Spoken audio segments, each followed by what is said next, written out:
Audio 9 पुस्तक यह सृष्टि न अनघड़ है न अनियंत्रित। लेखक पंडित श्रीराम शर्मा आचार्य। शीर्षक ब्राह्मी चेतना के भिन्न भिन्न आयाम। पृथ्वी के धरातल पर सब कुछ सामान्य है। जितना ऊंचा उठना होगा अंतरिक्ष विचरण में उतना ही आनंद मिलेगा। जमीन पर पड़े खड़े होने वाले को इर्द गिर्द की चीजें ही दिखती हैं, पर पहाड़ की चोटी पर खड़ा या वायुयान पर चढ़ा व्यक्ति दूर दूर तक के क्षेत्र का पर्यवेक्षण कर सकता है। यह आंखों की विशेषता नहीं, ऊंचाई पर पहुंचने पर सहज ही मिलने वाली विशालता की उपलब्धि है। जमीन पर धूली उड़ती, धुंध छाती और गर्मी अनुभव होती है, पर यदि कुछ ऊंचाई पर पहुंचा जाए तो इनमें से एक भी गड़बड़ी शेष नहीं रह जाती। सब कुछ साफ स्वच्छ दिखता है। मैदानी इलाकों की अपेक्षा पहाड़ों पर रहने वाले अपेक्षाकृत अधिक स्वस्थ रहते हैं। गर्मी के दिनों में साधन संपन्न लोग पहाड़ी स्थानों पर चले जाते हैं, शीतलता अनुभव करते और स्वास्थ्य लाभ करते हैं। यह ऊंचा चढ़ने का चमत्कार है। सर्वविदित है कि जितना ऊंचा उठा जाएगा उतनी ठंडक मिलेगी। जीवन क्रम में उत्कृष्टता की दिशा में उठना व्यक्ति का मूल्य बढ़ाता और सुख शांति प्राप्त कराता है। पृथ्वी की एक सीमा तक ही वायुमंडल है और थोड़ी दूर तक ही गुरुत्वाकर्षण। उस परिधि को पार कर लेने पर रॉकेट अंतरिक्ष में पहुंचकर अपने को भार रहित स्थिति में पाते हैं। इतना ही नहीं, वे बिना किसी ईंधन की सहायता के अंतरिक्ष में परिभ्रमण करने लगते हैं। धरातल पर थोड़ी सी दूर चलना भी कठिन पड़ता है और वाहनों को गति देने के लिए ईंधन का प्रबंध करना पड़ता है, किंतु ऊंचा उठ जाने पर ऐसे किसी अवरोध का सामना नहीं करना पड़ता। अवरोध, विग्रह और संकट नीचे के स्तर पर रहने वालों को ही हैरान करते हैं। ऊंचे पर खड़े होने वाले पर नीचे से फेंके गए पत्थर पहुंचते ही नहीं, वरन उलटकर उसी के सिर पर गिरते हैं, जबकि नीचे खड़े या गड्ढे में गिरे व्यक्ति पर एक बच्चा भी पथराव करके कचूमर निकाल सकता है। प्रकृति के यही सिद्धांत मानव जीवन की अवगति पर भी लागू होते हैं। परिधियों के पार करने में ही प्रबल पुरुषार्थ की आवश्यकता होती है। थोड़ा ऊंचा उठ जाने पर तो सर्वत्र आनंद और संतोष ही शेष रह जाता है। रॉकेट ऊपर उछालते समय भारी शक्ति नियोजित करनी पड़ती है, आवाज भी होती है और खतरा भी रहता है, पर जैसे ही निचली परिधि से आगे उठ सकना संभव हुआ कि सब कुछ सरल ही सरल बन जाता है। रॉकेटों से लेकर मनुष्यों तक को एक ही तरह का अनुभव होता है। पृथ्वी से 95 मील की ऊंचाई तक वायुमंडल की सामान्य प्रकृति में विशेष अंतर नहीं आता। इससे ऊपर सूर्य वायु के अणुओं को परमाणुओं में, ऑक्सीजन को ओजोन में तोड़ने की प्रक्रिया द्वारा ही दिन रात गर्म किए रहता है।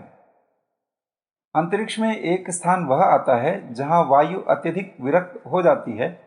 वहां भी गर्मी को तेज गर्मी कहने की अपेक्षा विकिरण का अवशोषण क्रिया कहना अधिक उपयुक्त है। अर्थात वायु प्राणभूत होती रहती है। सूर्य की ऊष्मा एक तरह से यही वायु कणों में सवारी करती है। ऊंचाई की स्थिति ही ऐसी है जहां सूर्य जैसे देवताओं को अपने को अनुदान अधिक मात्रा में देने का अवसर मिलता है। हल्की फुल्की स्थिति ही उसे अवधारण भी कर सकती है। स्वर्ग कहाँ है, इसका उत्तर ऊपर उंगली उठाकर आसमान की ओर इशारा करके ही दिया जाता है। ईश्वर कहाँ रहता है, इसका उत्तर भी ऊपर की ओर देखने से मिलता है। ऊर्ध्वगमन, ऊर्ध्वता, उत्थान, उत्कर्ष आदि शब्दों में ऊपर उठने का ही संकेत है। सद्गति के, उन्नति के यही चिन्ह है। इस सबके मूल में अपने अंदर अवधारण करना है। यदि ऊंचाई का सही अर्थों में विश्लेषण करना हो तो सप्तलोकों के माध्यम से यह विवेचन किया जा सकता है, जिनकी चर्चा शास्त्रों में की गई है। व्यक्ति समष्टि पर समान रूप से आरोपित यह सप्त आयामीय विवेचना भौतिकी के माध्यम से परब्रह्म की सत्ता की बड़ी स्पष्ट व्याख्या करती है। साथ ही यह भी बताती है कि चेतना के ये आयाम ब्राह्मी चेतना सत्ता के घटक पिंड पर किस प्रकार लागू होते हैं। शास्त्रों में सप्तलोक, सप्तऋषि, सप्तनगरी, सप्तरंग, सूर्य की सप्त किरणें, सप्त घोड़ों का वर्णन विस्तार पूर्वक किया गया है। उपर्युक्त 7 समूह वस्तुतः चेतना की परतें, 7 आयाम है जिनका आलंकारिक वर्णन इन रूपों में किया गया। उनकी चमत्कारी सामर्थ्य की गाथाओं में पुराण इतिहास भरा पड़ा है। जो जितनी परतों को जान लेता, उन पर अधिकार कर लेता है, वह उसी अनुपात में शक्ति संपन्न बन जाता है। समस्त जड़ चेतना इन्हीं 7 आयामों के भीतर गतिशील है। दृश्य अदृश्य समस्त सत्ताओं का अस्तित्व इन 7 आयामों के भीतर है। पदार्थ एवं चेतना का दृश्य एवं अदृश्य स्वरूप इन आयामों के ऊपर निर्भर रहता है। ब्रह्म विद्या में 7 आयामों की चर्चा अक्सर की जाती है। इन्हीं 7 लोकों का गायत्री मंत्र के साथ प्राणायाम करते समय 7 व्याहतियों के रूप में उच्चारण किया जाता है। भू, भुव, स्वः, तपः, जनः, मः, सत्यम। ये 7 व्याहतियाँ 7 लोकों की परिचायक है। इनकी चर्चा इस संदर्भ में होती है कि प्रगति पथ पर अग्रसर होते हुए ही हमें अगले आयामों में पदार्पण करना चाहिए। 3 लोक भौतिक हैं, भू, भुवा एवं स्वः। इन्हें धरती, पाताल और आकाश भी कहते हैं।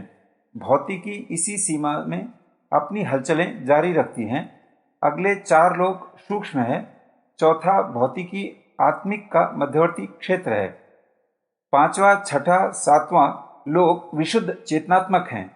इन्हें पदार्थ सत्ता से ऊपर माना गया है। इसे और भी अच्छी तरह समझना हो तो भू, भुव, स्वः को सामान्य जगत, तपः को चमत्कारिक सूक्ष्म जगत एवं जनः, मः, सत्यम को देवलोक कह सकते हैं। मनुष्य सामान्य जगत में रहते हैं। सिद्ध पुरुषों का कार्यक्षेत्र सूक्ष्म जगत है। देवता उस देवलोक में रहते हैं जिनकी संरचना जनः, मः, सत्यम तत्वों के आधार पर हुई है। समझा जाता है कि 7 लोक ग्रह नक्षत्रों की तरह वस्तु विशेष हैं और उनका स्थान कहीं सुनिश्चित है। वस्तुतः ऐसा है नहीं। ये लोग अपने ही जगत की गहरी परतें हैं। उनमें क्रमशः प्रवेश करते चलने पर चक्रव्यूह को भेदन करते हुए परम लक्ष्य तक पहुंचना संभव हो सकता है। इस प्रगति क्रम में सशक्तता बढ़ती चलती और अंतिम चरण पर पहुंचा हुआ मनुष्य सर्वसमर्थ बन जाता है। इसी को आत्मा की परमात्मा में परिणति कह सकते हैं। यह 7 लोक ही 7 ऋषि हैं। इन्हीं में पहुंचे हुए देवात्मा एक से एक बढ़ चढ़कर उच्च स्तरीय सिद्धियां प्राप्त करते हैं। सामान्यतया 3 आयाम तक ही हमारा बोध क्षेत्र है। लंबाई, चौड़ाई, ऊंचाई अथवा गहराई के अंतर्गत समस्त पदार्थ सत्ता का अस्तित्व है। इंद्रियों की बनावट भी कुछ ऐसी है कि वह 3 आयामों का अनुभव कर पाती है, लंबाई, चौड़ाई, ऊंचाई या गहराई। जो भी पदार्थ स्थूल नेत्रों को दृष्टिगोचर होते हैं, उनके यही 3 परिमाण हैं। चतुर्थ आयाम की ऊहापोह वैज्ञानिक क्षेत्रों में चल रही है। काल दिक् के रूप में पाश्चात्य दार्शनिकों एवं पूर्वार्थ दर्शन के मनुष्यों द्वारा वर्णित यह आयाम अनेक रहस्य अपने अंदर छिपाए आइंस्टीन से लेकर नार्लिकर व अब्दुल सलाम तक कई वैज्ञानिकों को शोध हेतु आकर्षित करता रहा है। दार्शनिक मान्यताओं के अनुसार चतुर्थ आयाम में पहुंचने पर हमारी पूर्व स्थापित धारणाओं एवं जानकारियों में आमूलचूल परिवर्तन होने की पूरी संभावना है। संभव है कि जो दूरी हमें 2-4 हजार मील की मालूम पड़ती है, चतुर्दिक जगत में पहुंचने पर कुछ गज रह जाए। चौथे आयाम में पहुंचकर प्राणी के कुछ पल में अमेरिका व ब्रिटेन पहुंचकर भारत वापस लौट आने की पूरी संभावना है। भारतीय ऋषियों योगियों के विषय में ऐसे अनेकों प्रमाण समय समय पर सामने आते रहे हैं। उनका अदृश्य हो जाना, कुछ पलों में एक स्थान से दूसरे स्थान पर पहुंच जाना संभवतः चतुर्थ आयाम में पहुंचकर ही संभव हो सका होगा। जिस चतुर्थ आयाम की अभी कल्पना वैज्ञानिक जगत में की जा रही है, उसकी जानकारी हमारे ऋषियों को पूर्व काल से है। चतुर्थ आयाम का बोध होते ही हमारे सामने ज्ञान का एक अनंत क्षेत्र खुल सकता है। तब यह संसार भिन्न रूप में दिखाई पड़ने लगता है। उन मान्यताओं को जिन्हें हम सत्य यथार्थ मानते हैं, संभव है भ्रांति मात्र लगने लगे। आइंस्टीन की कल्पना के अनुसार काल को भूत, वर्तमान, भविष्य की सीमाओं से नहीं बांधा जा सकता। हाइजेनबर्ग जैसे वैज्ञानिक ने सिद्ध किया कि काल भूत से वर्तमान एवं भविष्य की ओर ही नहीं, भविष्य से भूतकाल की ओर भी चलता है। जब अतीत की ओर लौटना संभव हो जाएगा तो हमारी मान्यताएं अस्त व्यस्त हो जाएंगी। तब रामकृष्ण, बुद्ध, विवेकानंद, गांधी को उसी प्रकार देखा जा सकेगा जैसे सामने जीवित खड़े हों। जीवन मरण की मान्यताएं तब उलट जाएंगी। पांचवा, छठवां एवं सातवां आयाम पदार्थ सत्ता से परे है। ये आयाम विशुद्धतः चेतना से संबंधित है। भौतिकी की पकड़ यहाँ तक नहीं है, भौतिक यंत्रों एवं इंद्रियों की सीमा से बाहर है। पांचवा आयाम विचार जगत से संबंधित है। विचारों की महत्ता एवं उनकी चमत्कारी शक्ति से हर कोई परिचित है। मनुष्य जैसा भी है, विचारों की प्रतिक्रिया मात्र है। शारीरिक हलचलें उनकी प्रेरणा से ही होती हैं। विचारों के माध्यम से वस्तुओं के स्वरूप की कल्पना की जाती है। विचार जगत में उठने वाली तरंगे वातावरण एवं मनुष्यों को प्रभावित करती है तथा अपने अनुरूप लोगों को चलने के लिए बाध्य करती है। महामानव ऋषि, महर्षि, अवतार अपने सशक्त विचारों का संप्रेषण सूक्ष्म अंतरिक्ष में करते रहते हैं। इस आधार पर वे असंख्य मनुष्यों की मनस्थिति एवं परिस्थिति को प्रभावित करते हैं। जन प्रवाह उन विचारों के अनुकूल चलने के लिए विवश होता है। पंचम आयाम की रहस्यमय शक्ति को जानने एवं उसको कर्तलगत, सदुपयोगगत करने से ही बड़ी बड़ी आध्यात्मिक क्रांतियां संभव हो सकी हैं। कंदरा में बैठे ऋषि एक स्थान पर बैठकर अपने विचारों को पंचम आयाम में प्रस्फुटित करते रहते हैं तथा अभीष्ट परिवर्तन कर सकने में समर्थ होते हैं। छठा आयाम भावना जगत है। कहते हैं कि इस लोक में मात्र देवता निवास करते हैं। इस आलंकारिक वर्णन में एक तथ्य छिपा है कि भाव में ही देवता निवास करते हैं, अर्थात भाव संपन्न व्यक्ति देवतुल्य हैं। भावना की शक्ति असीम है। इसके आधार पर पत्थर में भगवान पैदा हो जाते हैं। व्यक्तित्व का समूचा कलेवर अंतरंग की आस्था से ही विनिर्मित होता है। विचारणा तथा क्रियाकलाप तो आंतरिक मान्यताओं से ही अभिप्रेरित होते हैं। इसे ब्रह्मांडीय चेतना के साथ जीव चेतना को जोड़ने और उससे लाभ उठाने का सशक्त माध्यम कहा जा सकता है। आत्मा का परमात्मा से मिलन कितना आनंददायक होता है, इसका अनुमान भौतिक मनस्थिति द्वारा लगा सकना संभव नहीं है। तत्वज्ञानी उसी आनंद की मस्ती में डूबे रहते हैं तथा जनमानस को उसे प्राप्त करने की प्रेरणा देते रहते हैं। तुलसीदास जड़ चेतन सब में परमात्म सत्ता का अनुभव करते हुए लिखते हैं, सिय राम मैं सब जग जानी, ईशावास्य मिरम सर्वम यत् किंचित जगत्याम जगत। ईशावास्योपनिषद तथा रामायण के इस उदाहरण में अद्वैत स्थिति का वर्णन किया गया है। सप्तम आयाम की यही स्थिति है। इसमें पहुंचने पर जड़ चेतन में विभेद नहीं दिखता, सर्वत्र एक ही सत्ता दृष्टिगोचर होती है। शिव शक्ति की, प्रकृति की, जड़ चेतन की, जीव ब्रह्म की एक रूपता सातवें आयाम में दिखाई पड़ने लगती है। इसी को ब्राह्मी स्थिति कहते हैं। इसे प्राप्त करने के बाद कुछ भी प्राप्त करना शेष नहीं रहता। सातवें आयाम का ही वर्णन सप्तम लोक के रूप में किया गया है। सप्तलोक, सप्त आयाम, चेतना की सात परतें एक के भीतर एक छिपी हुई हैं। इनमें विभेद स्वरूप मात्र है। जिस प्रकार पोले स्थान में हवा भरी रहती है, हवा में ऑक्सीजन तथा ऑक्सीजन में प्राण, सभी एक के भीतर एक परतें हैं, उसी प्रकार चेतना की सात परतें एक के भीतर एक विद्यमान है। प्याज के भीतर रस तथा रस के भीतर गंध एवं स्वाद होता है। स्थूल प्याज की अपेक्षा सूक्ष्म रस में प्याज की सारी विशेषता छिपी रहती है। एक वस्तु के भीतर कई परतें भरी रहती हैं। मनुष्य के भीतर हृदय है। हृदय में नसें तथा नसों में रक्त का प्रवाह चलता रहता है। रक्त रक्तकणों से मिलकर बना है।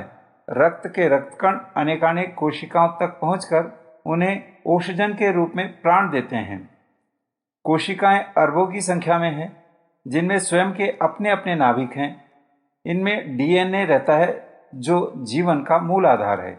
इस प्रकार एक लोक के भीतर सात लोक, सात आयाम विद्यमान है। तीन आयामों से युक्त पदार्थ जगत की विशेषताओं से सभी परिचित हैं। स्थूल की अपेक्षा सूक्ष्म पदार्थ में चेतना की शक्ति अनेक गुना अधिक है। आइंस्टीन के चतुर्थ आयाम की कल्पना मात्र से वैज्ञानिकों के हाथ में एक बहुत बड़ी शक्ति मिलने की आशा बन चली है। लेजर किरणों से होलोग्राफी के आधार पर त्रिविमीय सिनेमाओं का निर्माण कई देशों में हो चुका है, जहां पर्दे पर मनुष्य, मोटर, गाड़ी, शेर, हाथी यथार्थवत चलते दिखाई देते हैं। अनभ्यस्त व्यक्तियों को प्रायः यथार्थ होने का भ्रम हो जाता है। त्रिआयामिक चित्रों की यह विशेषता है। इसके पश्चात चतुर्थ, पंचम, षष्ठम, सप्तम आयाम कितना विलक्षण एवं शक्ति संपन्न हो सकता है, इसकी आज तो कल्पना भी नहीं की जा सकती। भौतिक की पहुंच जहां तक है, वहीं तक की उपलब्धियां आदमी को चमत्कृत कर देती हैं। मानवीय बुद्धि की विलक्षणता और उसकी अन्वेषण क्षमता को इसका श्रेय दिया जाता है, परंतु वास्तविकता यहीं तक सीमित नहीं है। जब योग साधना रूपी अध्यात्म उपचारों का आश्रय लिया जाता है, शास्त्रों में वर्णित वैज्ञानिक पद्धति से अपने जीवन को परिष्कृत, समुन्नत बनाकर प्रतीत या प्रपंच जगत से ऊपर पहुंचने की स्थिति बनाई जाती है, तो जिस लीला जगत का दर्शन होता है, उसकी शब्दों में अभिव्यक्ति संभव नहीं। यह सब अपने ही अंदर है। इस वास्तविकता को भूलकर व्यक्ति सामान्यतया अपने को त्रिआयामीय जगत एवं इंद्रिय संवेदनाओं तक ही स्वयं को सीमित कर लेता है। वस्तु स्थिति तक पहुंचे बिना ही संतुष्टि सामान्य जीवन क्रम वालों के लिए है। देव पुरुष, महामानव इससे ऊंचा उठते हैं। वह स्वयं तो धन्य बनते ही हैं, दूसरों को भी कृतकृत्य करते हैं। 7 लोकों का अस्तित्व अपने इर्द गिर्द एवं भीतर बाहर भरा पड़ा है। उसमें से इंद्रियों एवं यंत्र उपकरणों से तो मात्र 3 को ही अनुभव किया जा सकता है। चौथे लोक में यदि प्रवेश संभव हो सके, तो इन्हीं इंद्रियों और इन्हीं यंत्र उपकरणों से ऐसा कुछ देखा समझा जा सकेगा जिसे आज की तुलना में अकल्पनीय, अप्रत्याशित एवं अद्भुत ही कहा जाएगा। तब गीता के अनुसार आश्चर्यवत पश्यति कश्चिदेन की स्थिति सामने होगी। यह चौथा आयाम चेतना जगत और भौतिक जगत का घुला मिला स्वरूप है। इसे तप लोक कहा गया है। तपस्वी इनमें अभी भी प्रवेश पाते और अतीन्द्रिय क्षमताओं से संपन्न सिद्ध पुरुष कहलाते हैं। इसके ऊपर के जनः, मह और सत्यलोक विशुद्ध चेतनात्मक है। उनमें प्रवेश पाने वाला देवलोक में विचरण करता है, दैवी शक्तियों से संपन्न होता है और उस तरह की मनस्थिति एवं परिस्थिति में होता है जिसे पूर्ण पुरुष, जीवन मुक्त, परमहंस एवं देवात्मा जैसे शब्दों से सामान्य जनों द्वारा तो कहा सुना ही जा सकता है। सामान्य लोगों द्वारा अपनाए जाने वाले दृष्टिकोण, क्रियाकलाप एवं इच्छा आकांक्षाओं की अपेक्षा इतना स्तर ऊंचा रखने को ही संत परंपरा कहते हैं। महामानव इसी रीति नीति को अपनाते हैं। आत्मबल संपादन, ईश्वर का अंचल ग्रहण इसी कसौटी पर परखा जाता है कि व्यक्ति नर पशुओं जैसी संकीर्ण स्वार्थपरता अपनाए हुए है या आदर्शवादी उत्कृष्टता का परिचय दे रहा है। पृथ्वी के ऊपर पाए जाने वाले अयनमंडल की अनेकानेक विशेषताएं हैं, ऐसी जिन्हें चमत्कारी विभूतियां या उच्च स्तरीय विशेषताएं कह सकते हैं। पृथ्वीवासी इसकी कल्पना ही कर सकते हैं। यदि उस क्षेत्र में पहुंचने का और आंखें पसार कर देखने का अवसर मिल सके, तो किसी अद्भुत लोक में जा पहुंचने की ही अनुभूति उसे होगी। चमत्कारों की कल्पनाएं करने वाले देवलोक की अलौकिकताओं के संबंध में जिनने कुछ सुना पड़ा है, वे उस क्षेत्र को लगभग मिलता जुलता ही अनुभव कर सकते हैं। ऊंचाई अपने आप में चमत्कार है। उस दिशा में जो जितना उठता है, उसे अपनी मनस्थिति ही नहीं, बाहर की परिस्थिति भी जादुई, प्रसन्नतादायक एवं उल्लास भरी अद्भुत दिखाई पड़ती है। आयनमंडल, आयनोस्फीयर केवल सूर्य की ही अति बैंगनी किरणों के प्रभाव को कम नहीं करता, अपितु अन्य ग्रह, नक्षत्रों और तारों से जो प्रकाश और उनका विकिरण पृथ्वी की ओर प्रवाहित करता है, उसे भी संशोधित करता रहता है। परंतु आयनोस्फीयर अधिकांशतः सूर्य से प्रभावित होते हैं। उन पर सूर्य के द्वारा प्रक्षेपित किरणों के प्रभाव से ही ऋतुओं के परिवर्तन होते हैं। ये प्रभाव कभी कम और कभी अधिक होते हैं। आयनोस्फीयर के मुख्यतः 4 स्तर होते हैं। इन स्तरों को वैज्ञानिकों ने DE-F1 और F2 अक्षरों द्वारा संबोधित किया है। डी क्षेत्र केवल दिन के समय बनता है। पृथ्वी की सतह से इसकी ऊंचाई 35 से 45 मील ऊपर तक है। ई क्षेत्र अधिक अयनीकृत है। यह 45 से 70 मील ऊपर तक है। इसके 120 मील ऊपर तक F1 स्तर है और फिर 250 मील की ऊंचाई तक F2 सबसे ज़्यादा अस्थायी होता है और यह सर्दियों के मौसम में F1 स्तर से मिलकर एक रूप हो जाता है। सूर्य से निःसृत होने वाली शक्तिशाली किरणों में कुछ अदृश्य किरणें ऐसी भी होती हैं जिनसे हमारी चमड़ी का रंग बदल सकता है। इन अदृश्य किरणों को पराबैंगनी किरणें कहा जाता है। यदि ये अधिक मात्रा में आने लगे तो शरीर निष्प्राण भी हो सकता है। आयनमंडल इन किरणों के घातक प्रभाव को ऊपर ही रोक लेता है। आयनोस्फीयर की उपस्थिति पृथ्वी के ऊपरी धरातल पर रेडियो तरंगों के प्रसारण का कारण है। इसके कारण दूसरे अन्य ग्रहों के प्रभाव पृथ्वी तक नहीं पहुंच पाते। सूर्य में होने वाले परिवर्तनों का इस आयनमंडल आयनोस्फीयर पर भी प्रभाव पड़ता है। सूर्य का अल्ट्रावायलेट विकिरण तथा विद्युत प्रभावित कणों की शक्तिशाली धाराएं जो सूर्य के ऊपरी धरातल से तेजी से निकल रही है, उस समय जब सूर्य पर कोई परिवर्तन होते हैं, हलचलें हैं, तो उसका प्रभाव आयनमंडल के कवच को प्रभावित करता है। उस समय पृथ्वी का वातावरण अचानक बदलने लगता है। उस समय पृथ्वी पर सबसे अधिक संख्या में चुंबकीय तूफान, आयनमंडल में जलजलाहटें तथा रेडियो संबंधों के कटाव होते हैं। इसी समय मध्यरात्रि में अक्षांशों तक में ध्रुवीय आभाएं, विचित्र प्रकाश रश्मियां आदि देखे जाते हैं। पृथ्वी के ऊपरी वातावरण की परिस्थितियों को देखने से लगता है यह पृथ्वी को अनिष्ट से बचाने वाला छाता तथा अनेकानेक उपयोगी अनुदान बरसाने वाला मेषमंडल है। सूर्य को अन्य ग्रह नक्षत्रों को धरती निवासियों के लिए अनेकों अनुदान भेजने का माध्यम यह आयनोस्फीयर ही है। आणविक जीव विज्ञानी जैम्बिस मोनोड नामक विद्वान ने एक पुस्तक लिखी है, चांस एंड नेसेसिटी। इसमें उन्होंने यह रहस्योद्घाटन किया है कि मटेरियल वर्ल्ड से जुड़ी बायोस्फीयर की स्ट्रेटोस्फीयर जैसी परतों के अतिरिक्त एक सूक्ष्म परत भी मौजूद है।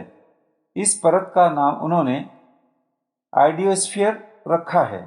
उनका मत है आइडियोस्फीयर में वैचारिक संपदा का वह भंडार छिपा है जो सृष्टि से लेकर अब तक मानव मस्तिष्क द्वारा आविष्कृत हुआ है तथा अपनी समर्थता के कारण समय समय पर मानव जाति के उत्थान पतन का आधार बना है। वे लिखते हैं कि सशक्त विचार कभी भी समाप्त नहीं होते, अचेतन ब्रह्मांड में विद्यमान रहते हैं। जीवधारियों की तरह विचार भी अपनी वंश परंपरा में ही यथावत न बने रहकर विकास के लिए सतत आतुर रहते हैं। सधर्मी विचार आपस में मिलते, अनुकूल का चुनाव करते तथा घनीभूत होते रहते हैं। साथ ही इस तथ्य का भी उन्होंने उल्लेख किया है कि जिन विचारों की आवृत्ति जितनी अधिक होती है वे उतने ही सूक्ष्म समर्थ बनते जाते हैं। उनकी तरंगें आइडियोस्फीयर में मौजूद रहती तथा अपनी प्रेरणाएं संप्रेषित करती रहती हैं। वे तरंगें कई प्रकार की होती हैं, सभी सूक्ष्म वातावरण में प्रवाहित होती रहती हैं। प्रयोग होने, पुनरावृत्ति होने अथवा न होने पर उनकी सामर्थ्य बढ़ती या घटती रहती है, पर मूलतः समाप्त कभी नहीं होती। यह आइडियोस्फीयर वस्तुतः उस समष्टिगत आयनोस्फीयर का ही व्यष्टि रूप है। यदि मनुष्य जीवन को भूलोक माना जाए तो उत्कृष्ट चिंतन, आदर्श, चरित्र एवं श्रेष्ठ व्यक्तित्व ही उसका व्यष्टि रूप आयनोस्फीयर है। इसकी सहायता से सुरक्षा और प्रगति, शांति और समृद्धि के ही बहुमुखी उद्देश्य पूरे होते रह सकते हैं। आवश्यकता उसकी महत्ता समझने भर की है।